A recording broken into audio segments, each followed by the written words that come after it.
And we're live. And we're live. Ready? Let's do it.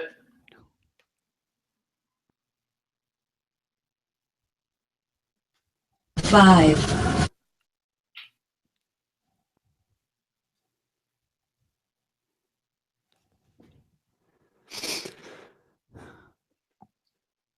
Performance on Demand Podcast number 51 in 5, 4, 3, 2, 1.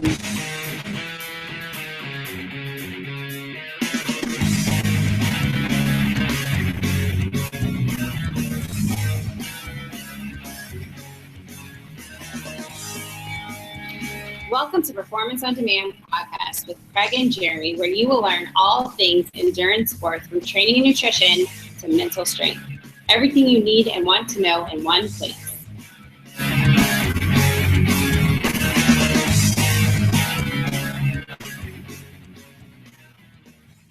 Welcome back to another episode of Performance on Demand Podcast. I'm your host, Craig Willard, along with Sir Jeremy Brown. Jeremy Brown. What up?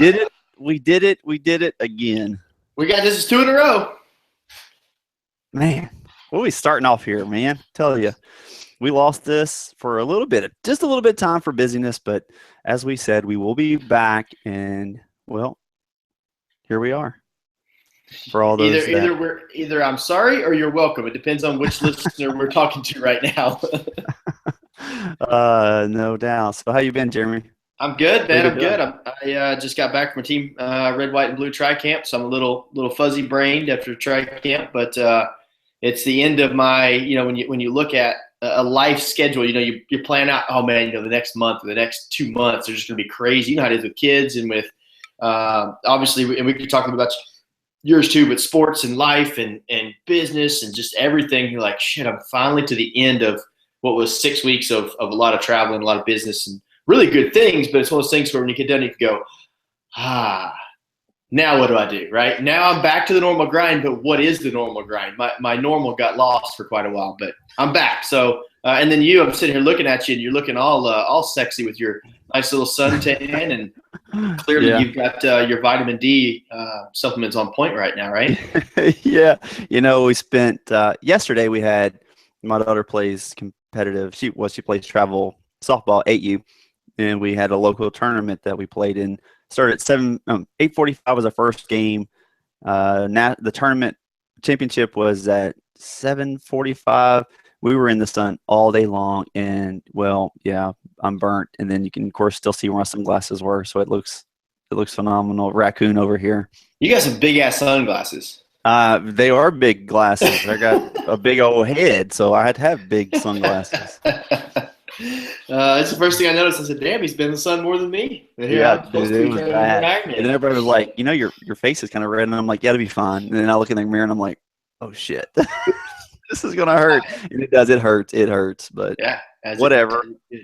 I'm that guy. I'm that guy. It'll be nice and tight the next couple of days, and start peeling to it. By the time we talk again, it'll be peeling. Yeah. You look like a damn iguana. Well, look, yeah, like I got something wrong with me. I will look like an iguana. My skin. So, anyway, what are we gonna do today? What do you think? Man, and this is something people don't know, but we, you and I we chat throughout the week and we talk about different topics, and I think we even passed back and forth a couple of articles that stood out to us. And I think you sent me a research paper, which I honestly have not got to read anything other than like half the abstract. Just kidding. And we passed these ideas back and forth. I told you I had no less than 3 or 4 ideas in my travels this weekend. I just didn't write them down. It's like you're in that moment. You're like, oh, yeah, man, this would be something great to talk about. I can say this, this, and this.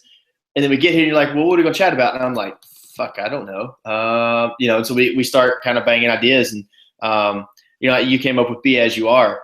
And I think that one resonates with me very, very well. And maybe I'll kind of let you introduce talk about how kind of that came up in our conversation, because I think it's a good thing for some people to listen to and really try to absorb. Well, I follow Mike Posner is actually one of my. I absolutely love Mike Posner. Even though he is a Duke graduate, I do like his music. He and if some of y'all don't know, I don't know, of course, his whole story, but part of his story is he was a student, and then his as he started getting into music, then he went back. His mom actually made him go back to college to finish his degree, in which he did, and then he got into music. But anyway, he has a relatively new song called "Be As You Are," and to me, it resonated. It resonated on many different levels because, oftentimes I feel, even whether it's through coaching or through talking to someone, that people are trying to be other people, and the sport is no different. It doesn't matter if you are, basketball, football. You're always wanting to be someone. And the reality of it is, you'll never be that person. We'll never be Iverson or Jordan, or we'll never be, some of the greats of the world of sports, or even in athletics, or whether it's softball, baseball, basketball, business. We're unique. We're all unique. We're all authentically unique if we allow ourselves to be. But when we try to, when this song come in, it just made me recognize and remember the fact that we are all individuals, and not to put the pressures that cause anxiety and stress in trying to be like someone else that we're not, so that we can actually be the best that we can possibly be, without the pressures of trying to be like someone that we'll never, ever, ever be. And triathlons are no different. Yeah, or even saying that too it came to me as to be somewhere that we're not quite ready for yet. We all have aspirations, whether it's through business or family or sport, that you want to.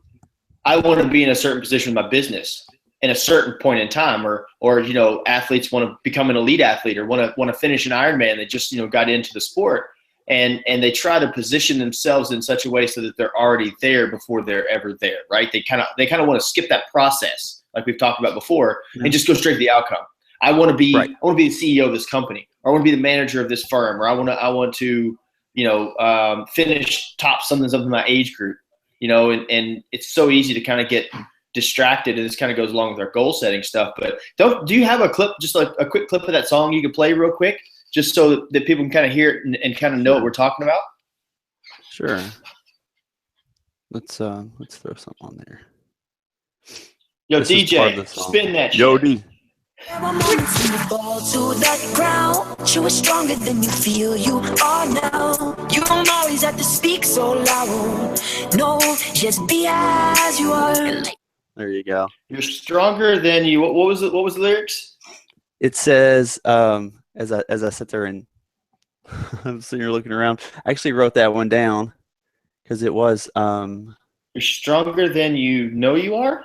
It says one of them is, life is always not a comfortable ride. There are moments when you fall to the ground, but you are stronger than you are now.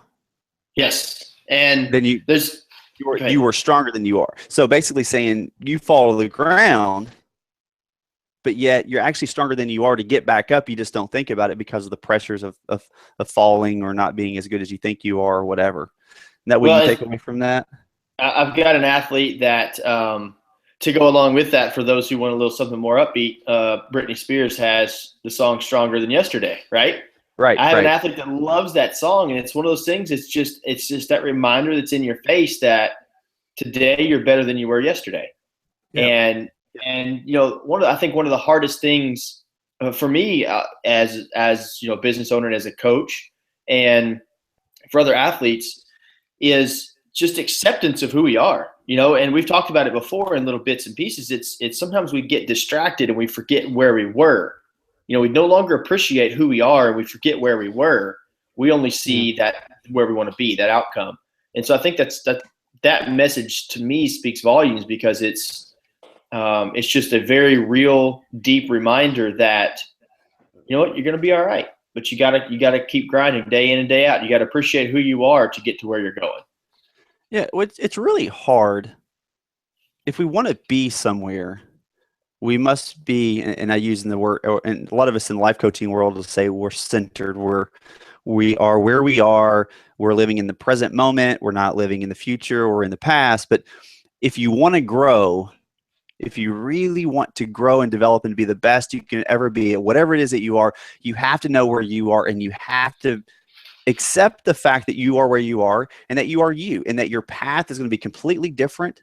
If you look at like people like Les Brown, who, he took one path in life, or whatever path he took, it wasn't one path, but the path he took, this journey to being one of the most well-known speakers, motivational speakers, he was homeless.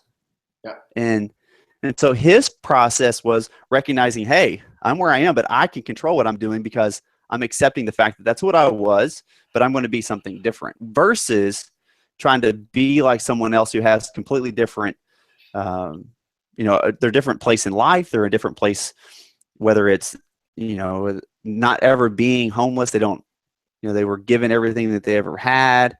You have to be okay with who you are, where you're at, accept what you have as an opportunity that you don't have, and then move from there. Does that make sense? Yeah, absolutely. And this may come out wrong, and I'm sure it's, you may have to help me put these thoughts together. But the initial thing that hits me is, it's okay to emulate someone who you want to be or somewhere you want to be. For instance, like LeBron probably used to watch Kobe growing up, and Kobe watched Jordan growing up, right? So they would emulate their jump shot, they'd emulate their crossover, they'd emulate those different things. But I don't think it's okay to replicate them, if that makes any sense. Like, I feel like sometimes people get so wrapped up in what other people are doing that are either on the way to where they want to be or are where they want to be, that they forget, like you were saying a minute ago, their own uniqueness. Like, what makes me – I had this question today we went to the Astros baseball game, and one of the other coaches asked me today, he said, so you're going to do this Ironman, what's your strength, and what's your strength? I sat there and I thought about it, and I was like, it sounds bad, but I don't know that I have a strength, but I don't know that I have a weakness. I feel pretty balanced in the sport. And so it made me really think about where I'm at right now, like how comfortable I am with myself and my abilities right now, and I'm accepting of who I am and where I am. However, I know that to get to a certain place, I have to be able to do X, Y, and Z. It's kind of the standard that's set. But I think that sometimes we can get lost in the journey when we start only staring at where we want to be and quit looking at where our feet are currently planted. Does that make sense, or am I just rambling on that one? Yes. No, it is. It does. Yes, because where your feet are planted is when we talk about process work, that's what you're doing day in and day out. It is impossible to replicate someone. You're not them. You're not. Right. You might be able to replicate the fact that they stepped forward a foot, but when it comes to, it's a full, if we consider it a full body situation, even if you look at someone else's swim and you've learned how they swim, if you were to try to emulate one of the fastest swimmers in the world, you look at this stuff and you emulate it, you cannot duplicate that. It's just not. That's what I was going for. Yes. However, if you try to do that, you're going to completely miss all the effort and all the hard work and everything else that you've done or should do to be the best you that you can be. So you say that, and it's actually a really good point, because a very good friend of mine, Andrew Starkowitz, so he came down here, he raced as a pro, Galveston 70.3, finished 4th. And after the race and the drive back, he told me, he said, man, I just got my ass kicked today. Point blank period, I just got beat by 3 better athletes. I got beat. So he accepted what happened. So he came and he put in the work over the past week. And I'm talking, when I say put in work, I'm talking 140-mile bike ride, a 10-mile run. The next day he did an 8-mile run with some intervals in it and this kind of stuff. The amount of work that he put in that week was unfathomable. He goes to 70.3 New Orleans today, which is a week after his last race, and wins it by 6 minutes, setting a new bike course record and a new course record. Now, wow. What people fail to see is they'll look at that and say, holy shit, he's fast. I want to ride a bike like that. What they don't see, and this was my realization today, and I know more than most about the pro side of the sport, I did not appreciate the process that he goes through. I did not appreciate the day in and day out grind that he did between the races, because if I just looked at results as a spectator, I would see, oh, he went 4th last week, he went 1st this week, awesome, cool. But I don't see that the amount of work and process that he put in. Because why? Because he's not as good as he wants to be. He's not satisfied with where he's at. And so he continues to work for it. And so from an outside perspective, we'll look at him and we'll say, wow, holy shit, man, he's fast. I want to be fast one day. Well, that's cool. And it's okay to look at that, but what do you do? And I had a conversation with my athletes today after he won, and he got to meet him last week at our dinner, and he said, he inspires me to go out and work harder and be better. That's what we should take away from it. Not, man, I want to ride my bike that fast. Right. Like it was an appreciation for the shit he does day in and day out to get to where he's at. Not just I can't even think of the word, but not just a sitting in awe of the position he's in, like a true understanding of the work he does to get there. And I kind of said all that and I got a little sidetracked, but all of that being said, that's the process. He knows where he wants to be. He doesn't look to someone and just magically wish that he gets there. He goes out and busts his ass to get there. And it's no different because he accepts who he is. He knows that his run needs work. So guess what? That dude was out running his ass off. He knows he's one of the best swimmers in the game, one of the best cyclists in the game. But he has an acceptance of who he is and where he's at this current point in time. And to get to where he's going, you have to have that. And that's any athlete, not just world-class athletes. Right. Well, absolutely. We don't ever see as a non-athlete, I would say a non-athlete, or even, we don't see the work in the background. Yeah. All we see is the results. And we even judge people based upon that. And we say, oh, well, they must not be on their game anymore because they're not playing as well, or they're not running as well, or their speed is slowed down, or whatever else it is. But you just have to be authentic with yourself. That's the only way you're going to grow and develop. It's the only way you're going to continuously improve is by not. Here's the thing. Sure, you can look at all the greats that are currently in the sport and try to mimic something they do.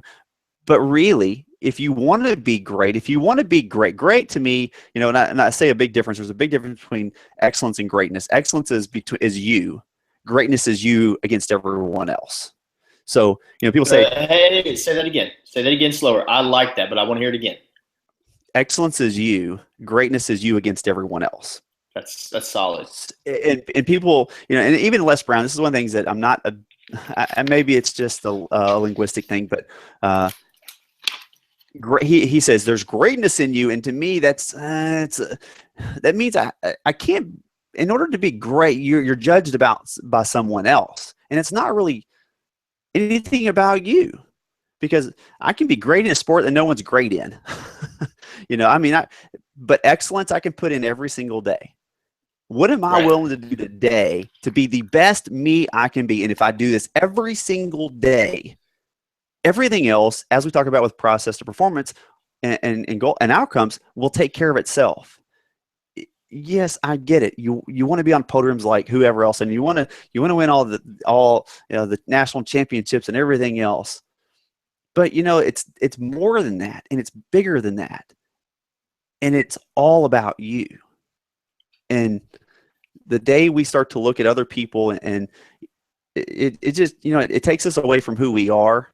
Why do I don't want to be anyone else. I don't want to mimic anyone else. I want to be me. I remember there's a guy in my gym, and he's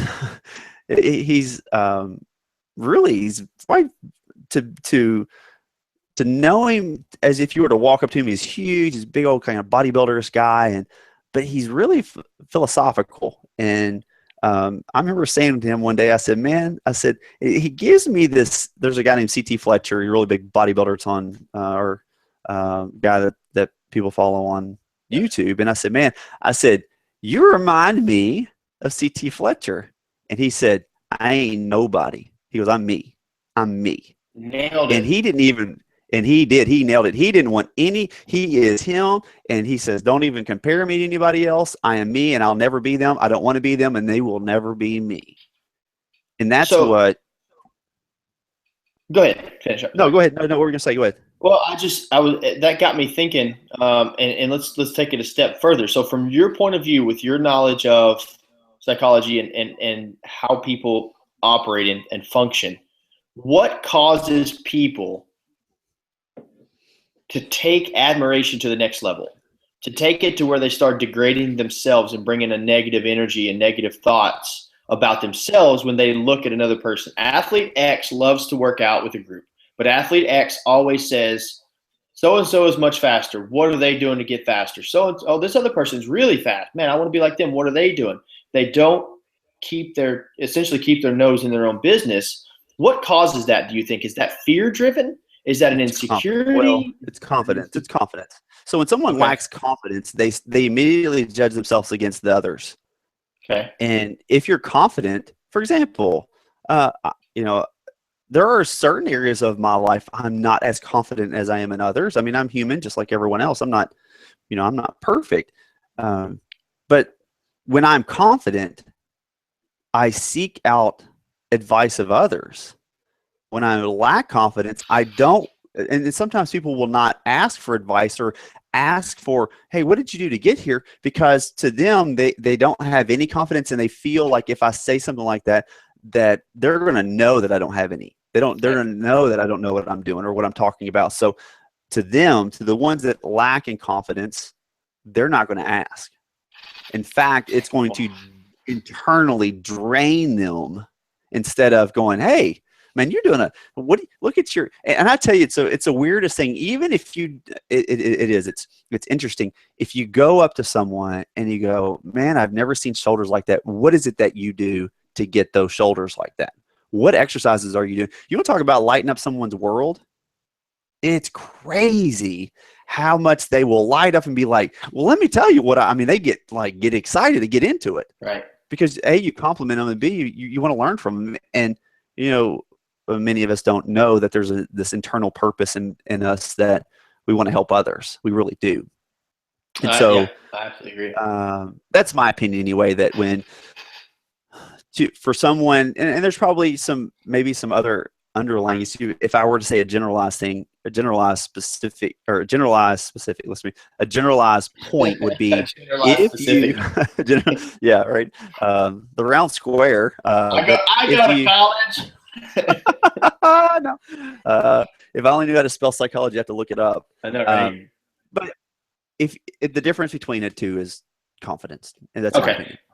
Yeah, no, I agree with that. And as you talk through that, it made me, because the first thing that comes to my mind is insecurity. Well, what causes insecurity? Yeah, lack of confidence. Right. And so that makes a lot of sense. And be as you are is really what that is. That's be okay with who you are. Don't be anyone else. It's not worth it, and you're never going to be them. I don't care. You might, in some level, you might be better than them, and another one you may not. Does it matter? No. If you were worried about you being better than someone, we need to have a conversation, because it's not going to matter anyway. Yeah, you're headed in the wrong direction. This should be about bettering your best. This should be about even giving back to society and giving back to the world, and teaching people what you've learned and the things that you've taken away from such an amazing sport. If it's all about you, to me, you're in the wrong lane. Just kind of feel about it, but don't hold back. And of course, that's what. Well, I didn't right then, did I? That's why we do the performance on demand. I mean, this is free stuff. I mean, I can be paid for this, and as you could be too. Right. We're doing it for free. I'm not even asking you to promote to come on the page and give us $100. I mean, there's some places out there, podcasts, that'll say donate $100 to keep us running. I'll pay for it, man. You get $100 for this? There are people that do that. Sweet baby Jesus. How do we fuck that up? We're 50 into it. $100 a show. That's $5,000. So here's the other piece of that too, and this is one of the biggest questions I get, and I think I get it. Someone once told me, "Oh, you got podcasts?" Yeah, I said, "How many followers are there?" I don't know. We get 1,800, a couple thousand a month or something like that. How much money is it making you? What? Well, how much money is it making you? It's not about the money, man. It's about giving back. Right.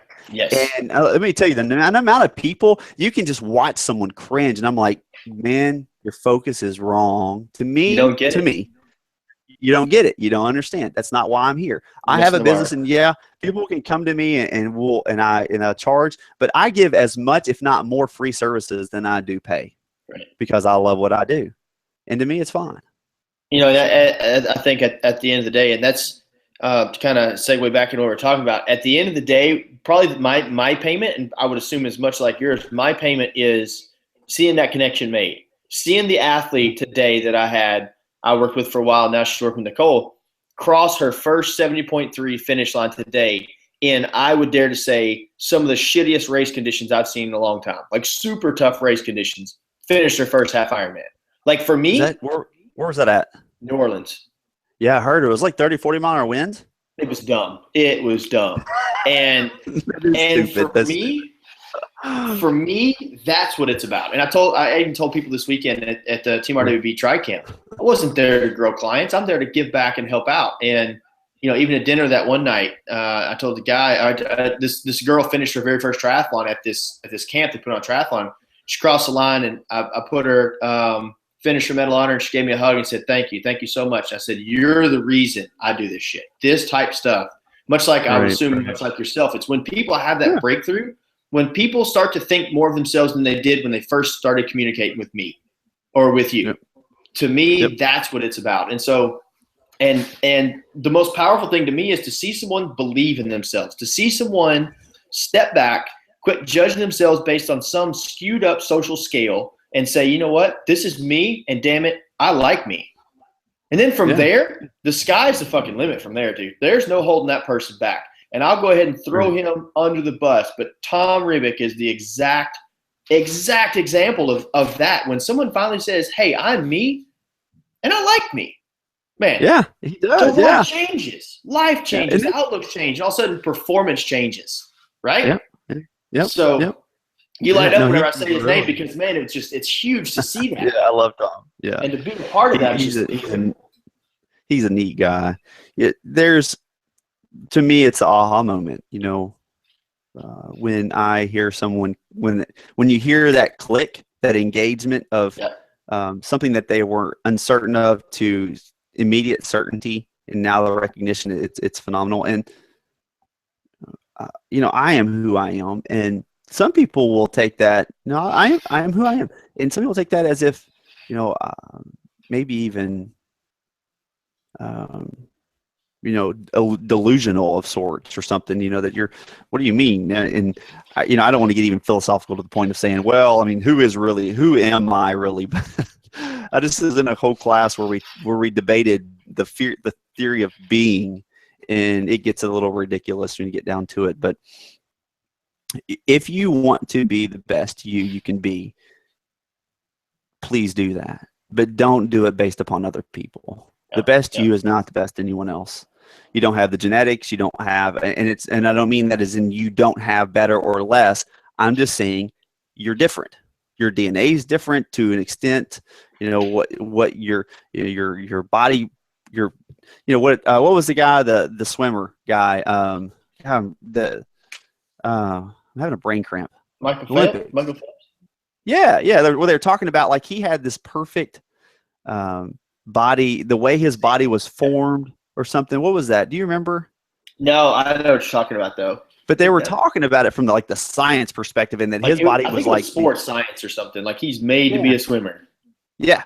And he just happened to fit. It just happened to, everything worked in alignment. And you can look and swim just identical to him and never swim like him. And the burden's yours. It's not his, it's yours. Right. And if you're not going to be who you are first, you'll never be anything else from that perspective. Well, and I think in the world, especially now, man, with this is going to make me sound so freaking old, but like with social media in your face all the time and selfies and all this other stuff, self-acceptance has gone out the window. It's all about, for instance, how many likes did I get on that picture? Okay, well, who liked the picture? And then you judge yourself because people you think that should have liked it didn't like it, right? And you're like, do they not like me? Dude, exactly. No, that slippery slope. Well, Jeremy, when I don't like you, I don't like your shit. I don't like none of your pictures. Well, and then here you go. Here's the other thing. Okay, now we've got. I'm not going to comment. So here's the thing. Okay, well, I just posted this picture of me and my kids, and Craig liked it, but he didn't love it. Right. Yeah. And now it's like it's a whole new level. He didn't wow. Why did he wow? Why did he love it? So the social acceptance So level true. has taken 10 notches up, and at the end of the day, none of that shit matters. Like if I you wonder- don't I- appreciate you, I wonder how many people evaluate what they do based upon whether it gets a like or not. And then if they don't get as many as they thought they do, then they question whether it was even worth doing in the first place. It's just a weird random thought. no, that's absolutely correct. Does it make sense? I have known people to post something, judge themselves based on the likes, and then now they're judging themselves, but then they go a step further and judge themselves based on who liked it. And to me, that is someone who lacks the confidence. They're looking for an outside affirmation that they're liked, that they're a good person, that they're pretty, that they're talented, that they're fast, that they're whatever you want to go down that road with. But at the end of the day, if that person were to step back, and I'm not talking about any one specific person, this is just general, but if that person were to step back and really do some self-analyzation and figure out who they are, what makes them who they are, what they like about themselves, I bet you that person doesn't have a lot of shit they like about themselves, first off. But if they were to really break it down and have a chat with you and figure out, you know what, I am pretty good at that. You start building that confidence. It's like that snowball. Once you get it going, man, it rolls. And so, all that being said, I think we could beat this dead horse for the next 15 hours because it's a very passionate topic for both of us. But at the end of the day, be who the hell you are, and gosh darn it, people will like you, right? Hey, if they don't like you, fuck them. They're probably not your friend anyway. I would say F them, feed them to the fish. Hey, so my parting quote right here. When I was a kid, we didn't have a ton of money growing up, and it took me years to get over some issues I had as a kid, as far as like girls liking me and all these other things, and being one of the cool kids, the popular kids. When I was in school, it was Tommy Hilfiger jeans, right? Oh yeah, I remember that. You either had them or you didn't have them. We had Wranglers and Levi's from Walmart, and I can still remember as a kid looking at the, I'll use air quotes, rich kids, because that's what you call them, the preps or whatever, and they had those, and I wanted them so bad. I wanted to do that, and I did not accept and appreciate who I was. And so there are periods in my life to where I thought I wasn't good enough. Obviously, that's well behind me now, but that's a hard-learned lesson. And at the end of the day, now looking back, if I could go back and tell the younger Jeremy, Mom told me, and this is my last quote for this podcast. Mom told me as an early kid, I'd come home crying, upset, and she would tell me, you know what? If they don't like it, they don't have to look. Right, that's true. And that is something that has stuck with me my entire life. And at one point in time, it was kind of from a hateful angle of fuck you don't have to look at me. But now it's, you know what? Only person I have to please is myself. Like I just have to make sure that I am always in a good spot and that I'm looking out for myself. And obviously it's different when you get into relationships and such. So I don't want to pigeonhole myself here, but as long as you take care of yourself and you're happy with yourself, everything else around you, dude, it's going to be rainbows and unicorns that are shitting rainbows, right? Yep. Guarantee it. Absolutely guarantee it. So that's my final thought on that, because this is something I'm very passionate about, and it brings up some deep-seated emotions, for me from childhood that had I known, I would have obviously done things a lot differently, but I wouldn't change anything now because I'm where I'm at because of a reason. Because that's who you is. Isn't that who you is? That's who I be. It's the same thing with, we talk about love and stuff like that. You got to love you before you love others, and you have to be okay with who you are, to accept the fact that other people are different, and to accept the fact that people do things better than you, only maybe because of effort or time or something else. But to end it for me, give everything that you have today to be the best you can be. That's one step closer to the best you'll ever be. Tomorrow, do it again. Tomorrow, do it again. And that excellence, as we said earlier, excellence happens when you give it everything you have. When you drop your quality, when you don't give it everything you have, when you choose to sit on the couch versus go run, when you go through a workout just to go through it and don't put forth the effort to give it everything that you have, even though your effort, as we talked about the 100% rule, may not be what 100% was yesterday, still can be 100% today. True story. But at the end of the day, your mind, your psyche, and how you respond your results will all be based upon how you see yourself. Yep. And if you're not authentic to who you are, man, it's just going to be a tough way to go. So Nailed it. yeah. All right. That's it, dude. If you want to get a hold of us, Performance on Demand Podcast at gmail.com. You can find Jeremy over there at MindRightMultisport.com. You can also reach him at MindRight Multisport. Was it MindRight Multisport Coaches? I can't remember what it was. MindRight Multisport at the Gmizzle at gmail.com.